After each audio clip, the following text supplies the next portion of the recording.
জিয়াউর রহমানের রাজনীতি কেমন ছিল আপনার ভিউয়ার্স, তার রাজনীতি কেমন ছিল সেটা তো আপনারা দেখেছেন। আমি পার্সোনালভাবে ওনাকে ভালোবাসি, ওনার জন্য দোয়া করি। তিনি আমার প্রিয় ব্যক্তি। আল্লাহ তাআলা শানে তার কবরকে নূরে মুনাওয়ার করো।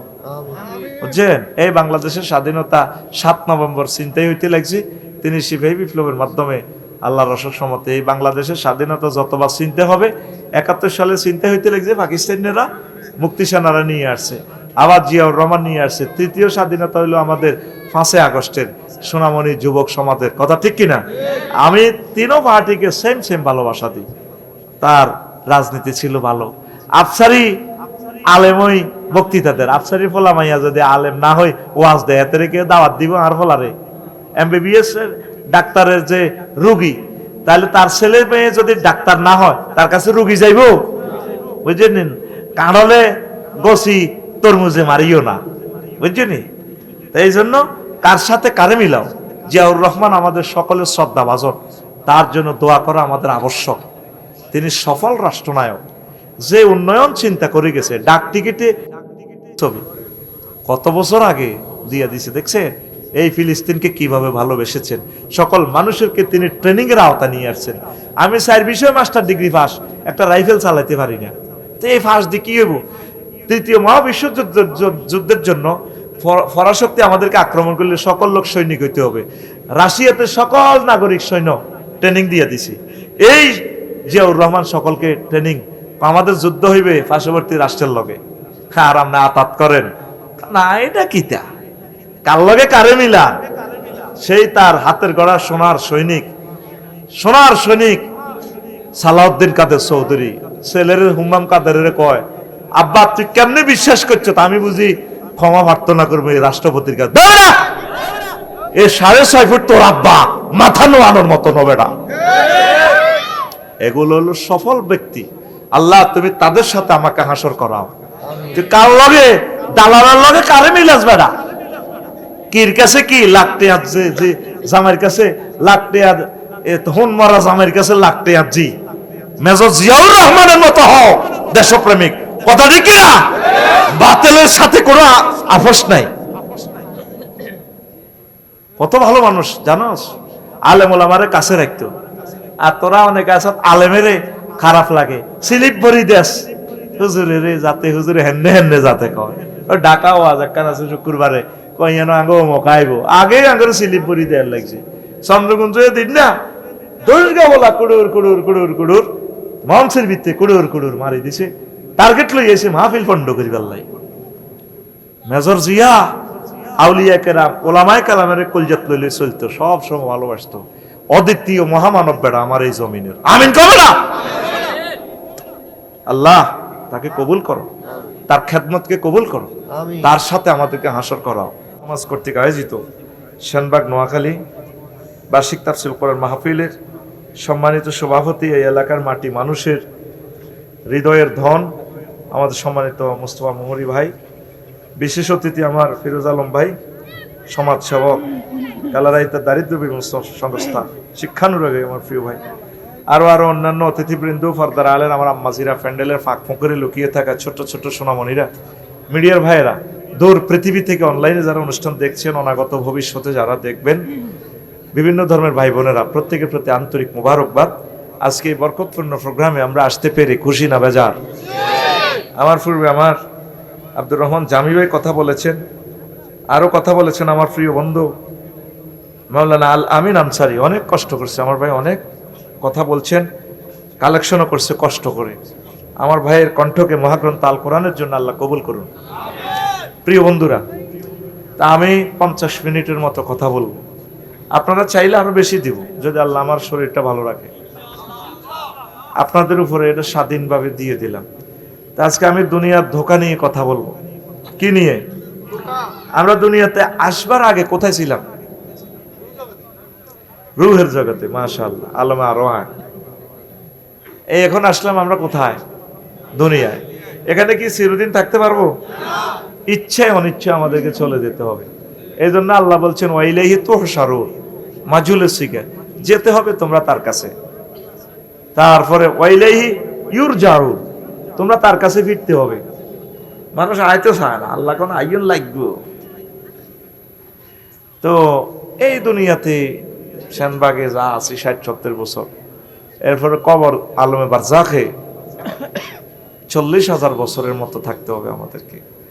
এরপর আমরা হাসরের মাঠে 50,000 বছর, তারপর আমরা ফুলসেরাতে 30,000 বছর। এরপর যদি ভাগ্য ভালো হয়, দুইটা রাস্তা, দুইটা বাড়ি, হয় জান্নাত নতুবা জাহান্নাম। জান্নাতে গেলে, তোরা গেলে আমি না গেলে দেখা হবে না, আমি তো যাবে। আর যদি মোস্তফা ভাই, ফিরোজ ভাই, আফসারি ভাই সবাই যদি জান্নাতি প্যাসেঞ্জার হই, তাহলে এই ভালোবাসা শুধু এখানে শেষ নয়, মনে করলেন তো জান্নাত পর্যন্ত এই ভালোবাসা আমাদের। আমরা তো মনে করি ভালোবাসা এখানেই শেষ, বোধহয় আফসারি সাহেবের মাহফিল এখানেই শেষ। শেষ না বেটা, এটা শুরু বেটা, ফ্রেমের খেলা, ঠিক কিনা? যদি লাইগা যায়, যদি লাইগা যাওয়ার পলিসি হচ্ছে দুনিয়াকে একটু কম ভালোবাসতে হবে। না ভালোবাসলে তো মাথায় তিন বাইশ 2 নম্বরই কিছু করণ লাগবে, অল্প আর কি। আর আখেরাতের বেলায় ফুরাই 2 নম্বরই করতে হবে। এর 2 নম্বরই মানা মানে কি 1 নম্বরই কয় না, হাতে দুর্নীতিতে রুল নম্বর 1, কথা বুঝছেন নি? এই পলিসিটাই আজকে শিখামু। কি পলিসি? দুনিয়ার ভালোবাসাটা একটু কমাইতে হবে, আখেরাতের ভালোবাসাটা একটু বাড়াতে হবে। এটার উপরে আমরা ইমাম গাজালি রহমতুল্লাহ আলাইহি কিতাবু জম্মিদ দুনিয়া, দুনিয়ার নিন্দা করতে যাইয়া তিনি ইহইয়া উলুমুদ্দিনে একটা আর্টিকেল লিখছেন। ওই আর্টিকেলটা আমি অনুবাদও করেছি দুনিয়ার দোকান নামক কিতাব দিয়া, 112 পৃষ্ঠা কিতাবটা। এখন তো করে যেভাবে জোর করি বেসন লাগে, এই ডরে অন আর পাবলিশ করি না। সব অন ফেসবুক, ইউটিউব, চ্যাট জিপিটির দিকে চলে গেছে, কিতাবের দিকে অন্যায় মানুষ। আবার ফিরে আসবে মানুষ কিতাবের দিকে, সেদিন আর বেশি দূরে না, আবার হ্যান্ড রাইটিং এর দিকে আসবে। আল্লামা বিল কালাম, কলম দিয়ে শিখেছি, কলমে থাকবো, নেট কুত্তা খাইয়ে নেব। ফরমানু হামলার পর কিচ্ছু থাকতো না দুনিয়া। নবীর কথা, কারেন্ট, গ্যাস, তেল, আব্দুল্লাহ আটাতে তেলের খনি, কিচ্ছু থাকতো না। কয় মানুষ এই মাহাদি আলাইহিস সালামের যুগে মানুষ লাকড়ি দিয়ে বাতরা নিব, বোঝা গেল কারণ থাকতো না। তেল যে আছে এটাও মানুষ আর বুঝতো না। নতুন এক প্রজন্ম পৃথিবীতে আসবে, আমাদেরকে পরমাণু হামলা দিয়ে মারি 400-500 বছর লকডাউন করে রেখে পৃথিবী দেখবেন আগের অবস্থা। কল্পনার মতো লাগে কথা, এই কথাগুলো কল্পনার মতো লাগে। হুজুরে কি ওয়াজ করে, জ্ঞানীদের কথা কল্পনায়। এটা পলিটিক্সের জন্য আমি বলি না। আল্লাহর এক বান্দা বলছেন, 12 কোটিতে গাছের পাতা ধরে গোড়া ধরে লাড়া দিব, মামু বাড়ি দিল্লি গিয়ে পড়বেন, এই ফালাইবার মতো ইন্দুরের গর্ত পাবেন না। কথা বলছি এটা 30 বছর আগে। ক বছর আগে দেখছেন তো? ওনারে আল্লাহ মারবে না, কি করবে? উনি এখন জীবিত থাকলে সবাই ওনারে হিসাব কই, ওনারে আবার মানে মাথার উপরে নিয়ে চলবে। কি হুজুর আপনার কথা তো ঠিক হয়, কথা ক্লিয়ার? জ্ঞানী বিজ্ঞানী ফিলোসফিরা যেটা তারা এখন দেখে, আমরা দেখি আরো 100 বছর পর। তো যারা শেয়ানা তারা বিশ্বাস করে। রাসূল সাল্লাল্লাহু আলাইহি সাল্লাম বলছেন, আন আবি মুসা আশআরী রাদিয়াল্লাহু তাআলা আনহু قال قال رسول الله صلى الله عليه وسلم من احب دنياه اضر اخرته ومن احب اخرته اضر بدنياه। যে ব্যক্তি দুনিয়াকে ভালোবাসলো সে তার আখিরাতের বরবাদ করে দিল, যে আখিরাতের ভালোবাসলো সে তার দুনিয়ারে বরবাদ করলো। এখন আপনি সিদ্ধান্ত নেন, নিজের হিসাব নিজে করেন, আপনি কি দুনিয়ার লাইনে আগাইছেন না আখিরাতের লাইনে আগাইছেন? আগে কিসের ঘর ছিল? সনের ঘর। কিসের ঘর? আল্লাহ দিল বিল্ডিং হয়েছে নি, কিন্তু দিল বিল্ডিং এর মতো কঠিন হয়ে গেছে, শক্ত হয়ে গেছে। আগে তুফান ধরলে কত জিকির আজগার করতেন, সুবহানাল্লাহ সুবহানাল্লাহ। বললাম এখন ভাবিয়ে এতে কাপড়ের তলে বড়ি এমনি লা ইলাহা ইল্লাল্লাহ, এক কিনে দিয়ে সিলমসি, এক কিনে দিয়ে আত্মা ডেকজা মালা বাড়ি ইডি দিয়ে দিয়ে জিকির করতে। আল্লাহ জামাইরে কইতো তুমি হালা ধরি রাও না, অন্তর রডের অ্যাড দিয়ে দিছে অসাধারণ না নমনীয়তা, শিখর থেকে শিখরের, জন্ম থেকে প্রজন্মে, মানে ফাতালের তলে তো শুরু হয়েছে একদম আসমান পর্যন্ত। আঙ্গ রড দিয়ে হেদ্দা কোম্পানির রড দিয়ে আপনি বিল্ডিং উঠাতে পারবেন। অসাধারণ নমনীয়তা মানে কি? সমনি দেখবেন রড ইটারে গিরা লাগা রেখেছে, মানে ভূমিকম্প আইলে আঙ্গ রড এটা বিল্ডিং লুলে এসকি যাবে। বিল্ডিং এটা 10 তলা, এটা এনে রুকু দিব, সুবহানাল্লাহিল আযীম, সুবহানাল্লাহিল আযীম।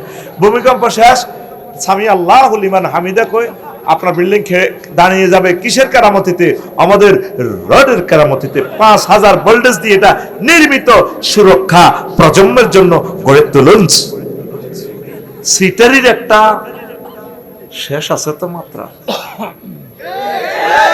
এই জন্য বিল্ডিং গুলা শেষ করি পারলাই কাকু নিচে তো লড়া দিব। আল্লাহকে তুফান দিয়ে এত ফেরেশতার কষ্টের দরকার নাই, চিনি ছাড়া তে লড়া। এবার নিচে তোর সেপটিক ট্যাঙ্কি গুড়ি বাস্ট হইব, তারপরে গ্যাস সিলিন্ডার বাস্ট হইব। তুই কবি আহ ভুল করছি, কিল্লে তুই টিটি আছো মনে খাদাইলাম, আমি ভুল করেছি ফুলকে কাছেতেছে। তুই ফুল ইডারে কাছে চালিকা চাই, তুই ইডার গ্রামে মচ্ছক। এদিন আমি আত্মহত্যা করে মমিন সিং সম্ভবত কৃষি ইউনিভার্সিটি অনেকবার চেয়েছিলাম বাঁচতে, ও আমাকে বাঁচতে দেয়নি। ফ্রেম করলে স্যাক খাইবি, কি দরকার স্বাধীন থাকবি বেড়া, ঠিক কিনা? আর বিয়ে করলে আঙ্গল্লানি বিপদ ধরবি, কি বিয়ে? যেমন আছে তেমন থাক, শান্তির জীবন। একদিক দিয়ে শান্তি হবি, আর 99% নির্যাতন জর্জরিত। 5-6টা দলিল না হইলে আর মস্ত বাতা টিকতে হয় না। এমন রুমে বইবে লেকচার টিয়ালে করছে করছে, আঙ্গ ফিরোজে শুনছে কেন টিয়ালে করছে করছে বেড়া। টিয়ারে অগ্রিম হইলে মাথাটা ঠিক থাকে, ওয়াজটা ঠিক ভাবে ওয়াজের পরে আর কারো করে টোকাই না। কক আটা কি আপনার দাওয়াত দিছি রে 14 গ্রাম এক জায়গায় কয় আমরা তো আপনার দাওয়াত দিই না। বললাম তো 50টা হুন্ডা দিচ্ছে, আরে ওয়েলকাম জানাইছ কটা এনে গেছি এরি আন্দাল্লাই টেয়া নাই। তো এখন এই দুনিয়ার ভালোবাসাটাই তোদের সকল ভুলের মূল। কাকু ঠিক আছে নি? আগে সনের ঘর ছিল না, দান দাই আর সনের ঘর এটা এ করতেন। আর অন্ত বিল্ডিং শরীফ, কি শরীফ কত সুন্দর ব্যান্ড আছে। হজরের সময় মতির বাগ হুইরের মধ্যে টুপুর করে গোসল করি মসজিদে চলে যাইছি, ঠিক রে? আর এখন ঘরের ভিতরে ডুয়েলটা লাইন, একটা টিপ দিলে গরম হানি, একটা টিপ দিলে ঠান্ডা হানি।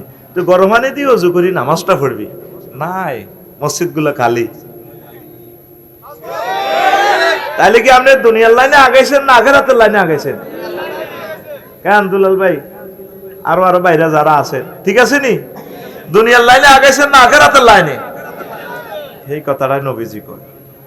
আল্লাহ আল্লাহ শানু বলছেন, ও দুনিয়ার মানুষ, সূরা আল বাকারার 86 নম্বর আয়াত, উলাইকাল্লাযিনা ইশতারাউল হায়াতাদ দুনিয়া বিল আখিরাহ, এই লোকগুলা আখিরাতের বিনিময়ে দুনিয়ারে কিনছে।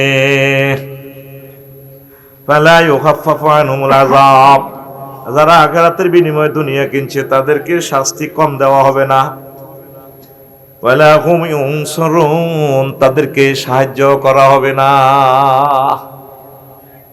আরো একটা আয়াতে আল্লাহ বলছেন সূরা মুমিনুনের আয়াত নম্বর 108, কয়শো 8, ওয়ালাক সাউফিহা ওয়ালা তুকাল্লিমুন, দুনিয়াদার লোকেরা কবরে থাকি দুনিয়ার কাছে সাহায্য চাইবো।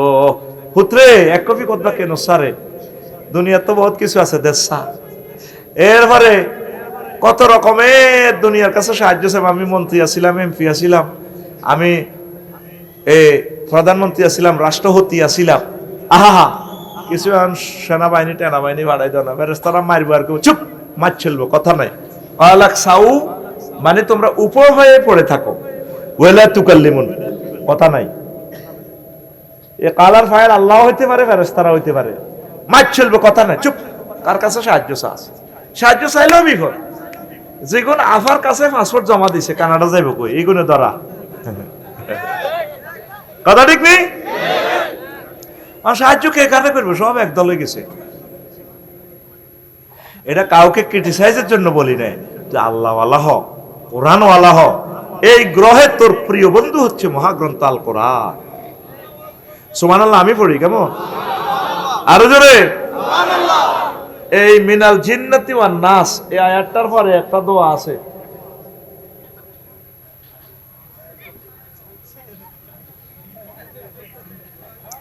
যেটা কইও আল্লাহ কবুল করিয়ে লইব, বদদোয়া লাগি যাইব।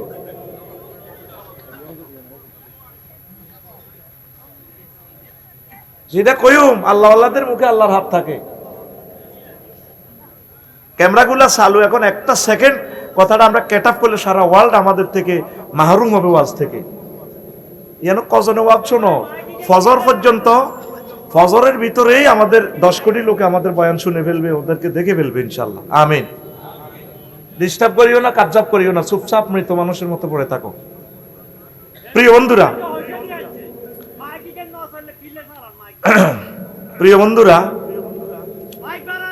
যে কথাটা বলতেছি,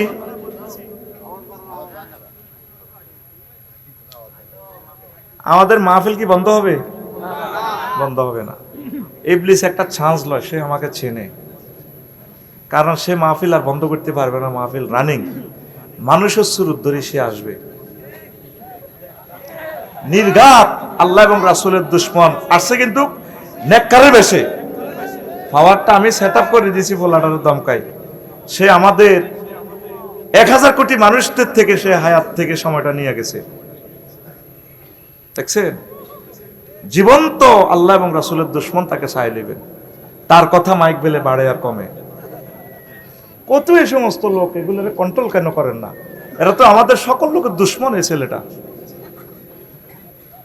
জীবনের তোর লাইফ বরবাদ করে দিছি, ক্যামেরার সামনে কথা বলি, তুই আমাদের কেন ক্ষতি করলি? আমি ওরে পাওয়ার মিলে দিছি, পাওয়ারে কথা চলবে। ওয়াজ তো তুই করস না, ওয়াজটা আমি করি। ডেঙ্গা ডাঙ্গা সিবা সাবা আঙ্গ ওয়াজের দরকার না, ওয়াজ আমার এইখানে ক্লাসে। কথা ঠিক আছে? প্রিয় বন্ধুরা, 2 মিনিট সময় এই ছেলেটা আমাদের খেয়ে ফেলছে। আল্লাহ তোমার কাছে আর ইনসাফ। আল্লাহ তো গুগল সার্চ দিস আর কিতা করতাম রে, কথা তো আচ্ছা স্টপ করলাম, বলে দিব আরেকদিন। মজলিসে দরবারে এত বড় জনসভা আজকে মদিনা ইউনিভার্সিটির, এখানে কত একজন বিদ্রোহী হলে একটা মানুষ এভাবে কথা বলতে পারে? মজলিসের দরবারে দেখবেন যে ওই মাসলাটা আরেকদিন শোনাবো, আরেক মাহফিলে, আজকে আর বললাম না। প্রিয় বন্ধুরা, তাহলে দুনিয়ার কাছে সাহায্য চাইলে দুনিয়া দিব? কোরআন হচ্ছে আপনার প্রিয় বন্ধু। মিনাল জিন্নাতি ওয়ান নাস, এই আয়াতটার পরে দেখবেন আপনার কোরআন শরীফে ছোট্ট একটা দোয়া লেখা আছে, আল্লাহুম্মা আনিস ওয়াহশাতি ফি কবরি। আসেনি আলেমেরা? বলিয়েন, আলেমেরা আসেননি কেউ? কই এনে মঞ্চে আলেম আসেননি? কই হাতে এমনি বাদাম খার, হাতে তো নিজে ইবলিস লই বইরিছে কতক্ষণ, এত তো নিজের নষ্টর কাছাকাছি। এই কথাটা বলতে পারলে তো এখন ভালো হইতো। কোরআন শরীফ খতমের এই শেষ আয়াতটার পরে দেখবেন একটা দোয়া লেখা আছে, আল্লাহুম্মা দুআউ খতমিল কোরআন। আল্লাহ আপনি কোরআনকে আমার বন্ধু বানায় দিয়েন কবরে। এই কোরআন ছাড়া আপনার কোনো প্রিয় বন্ধু আর নাই। ওয়াইফের সাথে শুই যদি মরেন, দেখবেন হেতি কম্বল লাতি দিয়ে দৌড়াই আপনার ভাইয়ের কাছে যাইব, ইয়ো ভাই ওড়েন না, আপনাকে মিয়া লাজন সোজ হয়ে গেছে, মানে এতেকাল, সে ডরে ফলাইব বাড়ি থেকে। ছেলে মেয়ে কবরস্থ করি, দ্রুত তারা মিটিং করব কিভাবে চল্লিশা করা যায়, কিন্তু আপনার কবরে কেউ নাই। মহাগ্রন্থ আল কোরআন যখন আযাবের ফেরেশতারা ঢুকবে, মহাগ্রন্থ আল কোরআন আপনার কাছে যাবে ফেরেশতার শুরুতে। ফেরেশতারা কেউ দাদা রাইব, কেউ হকি স্টিক স্যান্ডউইচ করে লেগে রেডি করি, অস্ত্র টস্ত্র রেডি। তখন এই ভদ্রলোক এই বেশি মাথার কিরে দাঁড়াইব আফসারি সাহেবের, মোস্তফা ভাইয়ের, ফিরোজ ভাইয়ের। তখন তারা করে তুই কে রে, তুই তো ক্যাডার ক্যাডার ভাব দিয়ে আস। আমি কে পরিচয় পারো, তোরা কেন আসছিস? করে মারিবাল্লাই আস, ওর টাইম নেই, আমি ওর প্রিয় বন্ধু, আমি ওকে সেভ করার জন্য আসছি। গেলি রে, বাগলা খুলে গেল, ভাগবে না। তুমি কি? আমরা তো পারমিশন নিয়ে আসছি। আর পারমিশন আয় কি কম আনছিনি, আমি কোরআন, আমি কোরআন। এই লোক আহলে কোরআন, কোরআনের নামে তার সকল আয়োজন ছিল। আমি কোরআন তাকে কবরে সেফটি দেওয়ার জন্য এসেছি। আল্লাহ নবী বলছেন, তোমরা কোরআন তেলাওয়াত করে এই দোয়াটা পড়বা, আল্লাহুম্মা আনিস ওয়াহশাতি ফি কবরি। আল্লাহ মহাগ্রন্থ আল কোরআনকে আমার বন্ধু বানাইও। রফিক, সদিক, হাবিব, খলিল, আনিস সেম সেম অর্থ, বন্ধু অর্থ, ফ্রেন্ড অর্থে আসে। তাহলে আপনার বন্ধুকে কোরআন, আপনার বন্ধুকে কোরআনের সাথে তো আজ বন্ধুত্ব করলেন না। আসেন